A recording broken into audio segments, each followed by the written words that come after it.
Hello प्यारे साथियों। आज हम लेकर आए एक ऐसा टॉपिक है जो बहुत ही इम्पोर्टेंट है। आज हम पदार्थ पदार्थ का सबसे छोटी इकाई परमाणु, तत्व, अणु और यौगिक के बारे में विस्तार से अध्ययन करेंगे। अब हम सबसे पहले पदार्थ को देखते हैं। तो पदार्थ को द्रव्य भी कहते हैं और इसे मैटर भी कहते हैं। कि यदि हम इसकी परिभाषा देखें कि संसार की कोई भी वस्तु है जो जिसका द्रव्यमान होता है और जो स्थान घेरती है उसे पदार्थ कहते हैं। जैसे मेज, कुर्सी है, डस्टर है, इनका उनका क्या होता है, द्रव्यमान भी होता है और ये सभी स्थान भी घेरती है, इसलिए ये सभी क्या होती है, पदार्थ होती है। जैसे ये मार्कर है, अब इस मार्कर का कुछ ना कुछ क्या होता है, वजन होता है और ये मार्कर स्थान घेरता है, इसलिए ये मार्कर क्या है, पदार्थ है। जैसे हम और उदाहरण देखें, जैसे वायु है। यदि हम वायु को किसी गुब्बारे में भर देते हैं तो वायु क्या करती है, गुब्बारा फूल कर मोटा हो जाता है। तो उस वायु का क्या होता है, कुछ ना कुछ क्या होता है, द्रव्यमान होता है और वायु क्या घेर लेती है, स्थान भी घेर लेती है, जिसके कारण वायु भी क्या है, पदार्थ है। जैसे हम और उदाहरण देखें, जैसे जल है। यदि हम जल को किसी पात्र में भर देते हैं तो उस जल का कुछ ना कुछ क्या होता है, वजन होता है और ये जल होता है वो उस पात्र का आकार ले लेता है अर्थात स्थान घेर लेता है, इसलिए जल भी क्या होता है, पदार्थ होता है। यदि हम दूसरा देखें तो दूसरा होता है परमाणु। अब हम परमाणु को देखते हैं। तो परमाणु है वो पदार्थ का वह छोटे से छोटा कण होता है जिसे हम पुनः विभाजित नहीं कर सकते हैं, उसे ही परमाणु कहते हैं। जैसे ये चौक है, कि ये चौक पदार्थ है क्योंकि इसका कुछ ना कुछ द्रव्यमान भी होता है और ये स्थान भी घेरता है। यदि हम इस चौक के टुकड़े करते जाएं, तोड़ते जाओ, और तोड़ने पर इस चौक का एक टुकड़ा ऐसा आएगा जिसे हम पुनः तोड़ नहीं सकते हैं और उसी टुकड़े को हम क्या कहते हैं, परमाणु कहते हैं। यदि हम परमाणु की और विशेषता देखें तो देखो, सबसे पहले जो परमाणु है, परमाणु कभी भी स्वतंत्र अवस्था में उपस्थित नहीं रहता है, यानी परमाणु स्वतंत्र अवस्था में उपस्थित नहीं रहता है।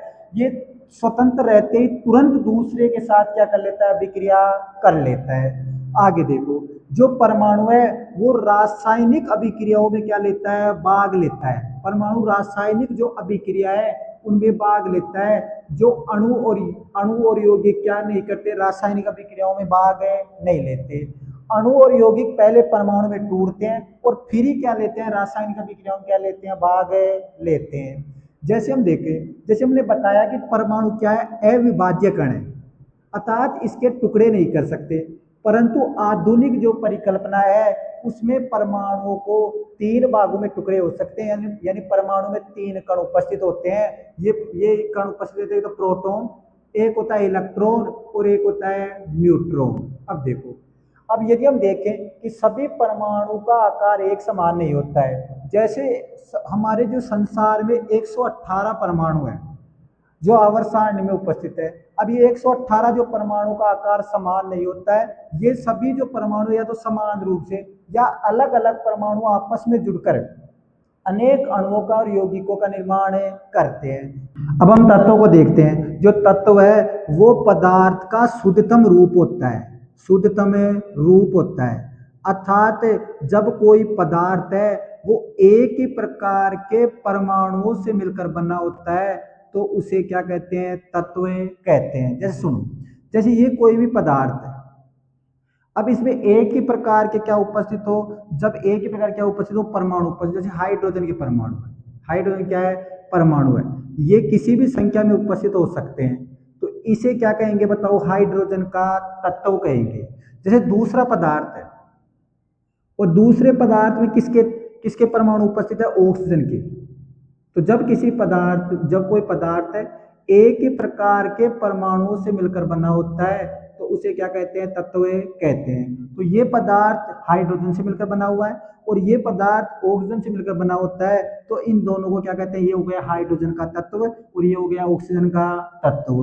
परमाणु को देखते हैं कि जब दो या दो से अधिक परमाणु आपस में मिलते हैं तो अणु का निर्माण करते हैं। ये परमाणु समान भी हो सकते हैं और अलग अलग भी हो सकते हैं। यदि हम इसके उदाहरण देखें, जैसे समान का तो हो गया H2 और Cl2। यहाँ दो समान हाइड्रोजन के परमाणु मिलकर अणु का निर्माण हो रहा है, या दो क्लोरीन परमाणु जुड़कर क्लोरीन के अणु का निर्माण हो रहा है। यदि मैथेन को देखें तो CH4, तो ये हो गया मेथेन का अणु। या अलग अलग परमाणु आपस में मिल रहे हैं तो ये हो गया मेथेन का अणु। जैसे जल है, जल का सूत्र होता है H2O, तो ये भी अलग अलग परमाणु आपस में जुड़ रहे हैं तो ये क्या हो गया, जल का अणु। जैसे NH3 अमोनिया, तो ये सब ये क्या हो गए, अणु के उदाहरण। कि जब जब दो या दो से अधिक परमाणु आपस में मिलते हैं तो अणु का निर्माण करते हैं। और ये परमाणु समान समान भी मिल सकते हैं और अलग अलग परमाणु आपस में मिले सकते हैं। यदि हम यौगिक को देखें तो यौगिक यौगिक तत्वों से मिलकर बना होता है। कि जब दो या दो से अधिक तत्व, जब दो या दो से अधिक तत्व, दो से अधिक तत्व जब निश्चित अनुपात में मिलते हैं तो यौगिक का निर्माण करते हैं।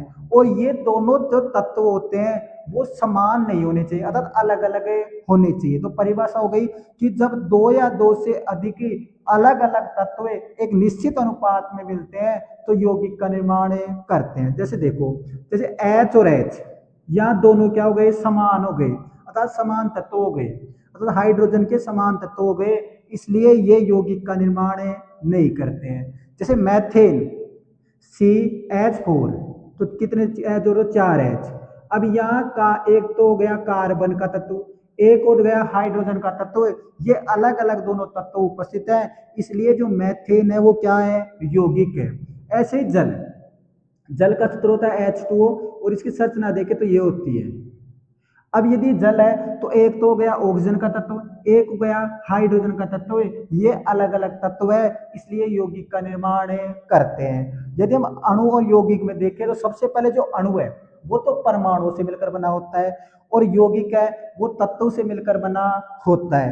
परंतु अणु के अंदर तो समान समान परमाणु उपस्थित होते हैं, जबकि यौगिक में अलग अलग तत्व उपस्थित होते हैं। तो हम कह भी सकते हैं कि जो सभी यौगिक हैं, जो सभी क्या है, यौगिक है, वो अणु होते हैं, जबकि सभी अणु यौगिक नहीं हो सकते।